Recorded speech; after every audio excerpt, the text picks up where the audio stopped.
गुरुदेव पधारे श्री वशिष्ठ जी महाराज। दशरथ जी ने कहा, प्रभु करी पूजा भूपति यश भागा, धरि नाम जो मुनि मुनि राधा। आपने मेरे चारों पुत्रों के लिए हे प्रभु अपने मन में जो नाम विचार करके रखा हो वो नामकरण कर दीजिए। नामकरण एक बहुत महत्वपूर्ण संस्कार है अपने यहाँ। मैंने जैसा कि अभी निवेदन किया 16 संस्कार हैं। गर्भाधान संस्कार, पुंसवन संस्कार, सीमंतोन्नयन संस्कार, फिर नाम जातकर्म संस्कार, फिर नामकरण संस्कार। इसके बाद आता है निष्क्रमण संस्कार, अर्थात जब बच्चा पहली बार घर से बाहर निकलता है, निष्क्रमण संस्कार। फिर अन्नप्राशन संस्कार, जो बच्चा पहली बार भोजन कुछ ग्रहण करता है, ये संस्कार हो गए। फिर उसके बाद आता है चूड़ाकर्म संस्कार, जो बच्चे का पहला बाल निकलता है। आज के समय में तो आधे लोग घर ही में मुंडन कर देते हैं। अरे ये संस्कार विधि है, इसको नियमानुसार होना चाहिए। नहीं कि बच्चा टहल के आए और पापा जी बिस्किट खा ले तो खा लो, एक विधि है। 6 महीने पे अपने अन्नप्राशन शास्त्र बताते हैं। ये हो गया चूड़ाकर्म संस्कार। के बाद आता है विद्यारंभ संस्कार, विद्यारंभ संस्कार। फिर कर्णवेद संस्कार, जो कान छिंदता ना, ये भी एक संस्कार में इसकी गिनती आती है। तदुपरांत यज्ञोपवीत संस्कार। उसके बाद वेदारंभ, विद्यारंभ अलग है, यज्ञोपवीत के बिना वेद पढ़ने का अधिकार नहीं मिलता, तो वेदारंभ संस्कार होता है। वेदारंभ संस्कार के बाद केशांत संस्कार होता है, मतलब किशोरावस्था में एक बार पुनः मुंडन होता है।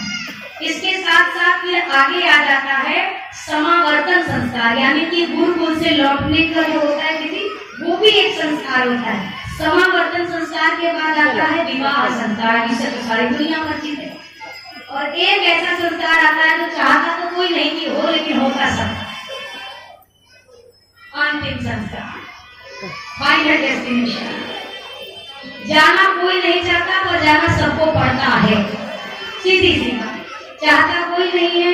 अच्छा, सब कोई जन्म से लेकर यहाँ तक के 15 संस्कार सबको मंजूर है, सबको मंजूर है।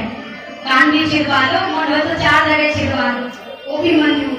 अन्नप्राशन 8-9 बार करा दो, वो भी ठीक है। अरे अंतिम वाले में अगर कुछ हो जाता जुगाड़ तो बड़ा अच्छा था। और सबसे बड़ा विधि का विधान यही कि आज तक कोई जुगाड़ मिला ही नहीं अंतिम संस्कार, कोई नहीं। चाहे रावण जैसा हो, चाहे कंस जैसा हो, चाहे कोई अमीर हो, चाहे कोई फकीर हो। लाखों अमीर हो गए, लाखों गरीब हो गए, जब खाक में मिले दोनों बराबर। कितना भी कोई व्यक्ति रईस ज्यादा हो, पर उसकी कोई चिता तो सजेगी। वो ये नहीं कह सकता कि हमें फूलों में जला के भेज दो, फूकना तो तुम्हें लकड़ी के हिसाब से। अंतर ये हो सकता है, किसी की आम सी लकड़ी हो सकती है, किसी की चंदन की सी हो सकती है।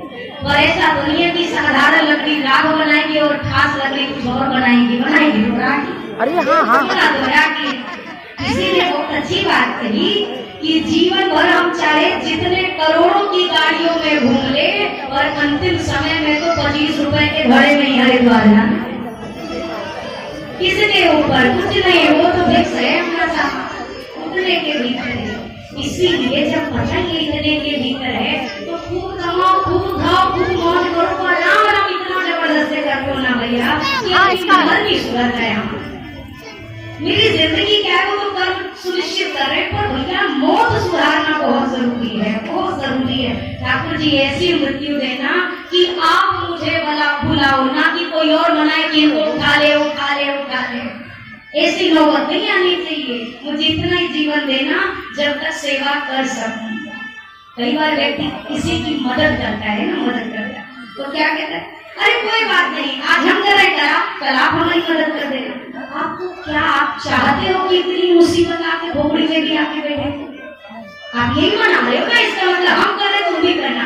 राम जी ने एक शब्द गाया हनुमान जी को, जरा स्मरण करिए, सुन सुख तो ही कोई न मैं नाही।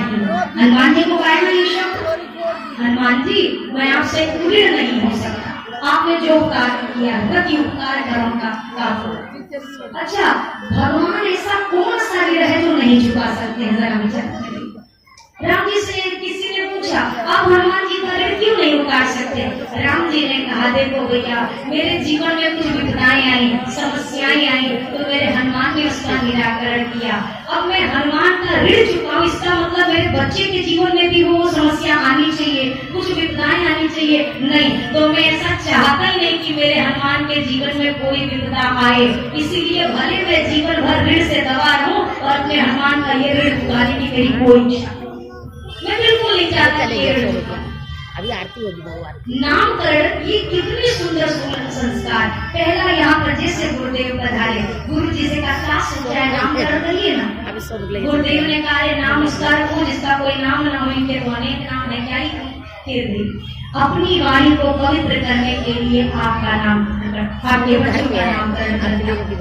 सबसे पहले क्या कहा, जो आनंद सिंधु सुख राशि सीकरते हृदय लोक सुपासी। जो आनंद का सिंधु कहे तो समुद्र है।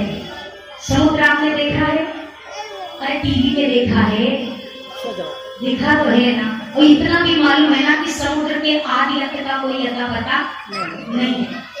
अच्छा, इस समुद्र में से अगर एक बाल्टी पानी निकाल लिया जाए तो कुछ ना कुछ तो माइनस चला जाएगा, कुछ कमी आएगी ना। अच्छा, एक टैंकर पानी निकालने तो घट जाएगा, समुद्र सूखा हो जाएगा, ऐसा नहीं है। तो जब एक साधारण समुद्र से कुछ बूंदे निकालो, चाहे टैंकर निकालो, उसमें कमी नहीं आती है। गुरुदेव ने कहा आपके ये जो रघुनाथ जी हैं ये आनंद के समुद्र हैं। इस समुद्र में से चाहे जितना सुख का आप निकाल लो सागर, ये कभी कम नहीं पड़ेगा और ज्यादा की जरूरत नहीं है महाराज। आपके सुख के सागर राम के इस समुद्र में से सुख के केवल सीकर समझ रहे, सीकर सीकर में आप ऐसा समझ जैसे परफ्यूम स्प्रे वाला यूज किया है, वो स्प्रे का जो सबसे छोटा पार्टिकल होता है जो देखने में भी नहीं आता, एकदम सूक्ष्म स्वरूप, आप उसको फुवारा कहते हैं। वो जो सबसे छोटा अंश है, सुई की नोक से भी छोटा, गुरुदेव कहते हैं उतना सुख अगर इस सागर से निकालो तो उतने से सुख से तीनों लोकों में सुख भर जाता है। इतना सुख है राम जी के पास।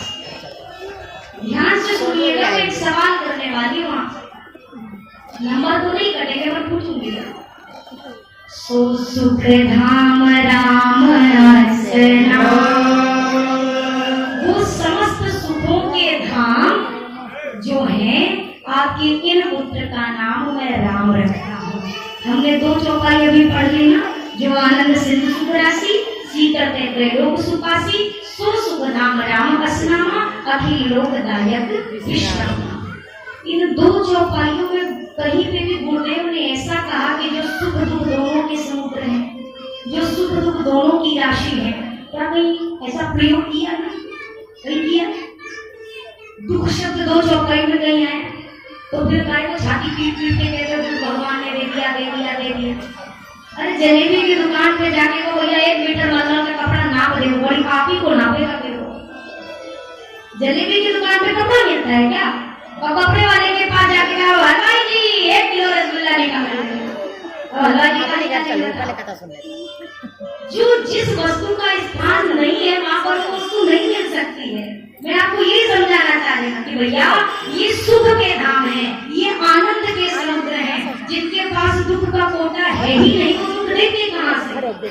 ये दुख नहीं देते तो फिर कौन सी बात है? निज कृत कर्म भोग सब भ्राता, अपने किए हुए का फल भोगते हैं। भजन करोगे तो सुख का रास्ता यहीं से खुलेगा, लेकिन जो कर्म किए हैं उनका परिणाम तो लेके चलना पड़ेगा। बस करना क्या है, ये वाला साथ सुधार लो ताकि आगे आने वाला चौपट ना हो। इतना ही ख्याल रखना है। अभी नया साल तो इधर ही मना लेंगे ना सब, 31 तारीख को। आदमी 31 तारीख को जितना ख्याल रखता है उतना ख्याल अगर और दिनों में रख लेना तो शायद उसकी जिंदगी सुधर जाए। और क्या ही वो नया साल मनाता है, जितना संसार के गलत काम है वो 31 तारीख को करता है, तो 1 तारीख को तो भगवान ही मानेंगे उसकी जिंदगी का कार्य होगा। सुसुख धाम राम असनामा। हम कई बार कहते हैं भगवान के घर देर तो है पर। हाँ आप भी बोले, सच्ची बताओ दिल में हाथ रखे, इनके घर देर है क्या? तो इतनी लंबी लंबी कहावत है कुछ छोड़ते हो। इनके घर जिस दिन देर हो जाएगी ना उस दिन मुंह दिखाने के काबिल नहीं रहेंगे। इनके घर ना तो देर है और ना ही अंधेर है। देर भी इधरी से है और अंधेर भी इधरी से है। ये देर करते तो द्रौपदी मैया की लाज बचती क्या? ये देर करते तो गज बच पाता क्या? ग्रह ने पैर पकड़ के खींच रखा है। ये देर करते तो अजामिल का उद्धार होता क्या? ये देर करते तो शबरी मैया पे उद्धार हो जाती क्या? ये देर करते तो केवट को चरणामृत मिलता क्या? ये देर करते तो जटायु का उद्धार होता क्या? इन्होंने देर कब किए जरा मुझे तो बताओ। देर इधर से है, जीवन भर बुलाते नहीं है, आखिरी में बुलाते हैं। और आखिरी में भी अब जब भैया पूरा सिस्टम ही खराब हो रखा है तो क्या ही सही काम करेगा ये? सारे दांतों ने साथ छोड़ दिया, राम बोलो तो आम निकल रहा है, तो भगवान भी कंफ्यूज है, आम जाता है कि राम जाता है। अब क्या ही करेंगे? आंखें देख ही नहीं पा रही हैं, आंखें क्या देखना चाह रही है, क्या दिखाई दे रहा है कुछ पता ही नहीं। भजन कर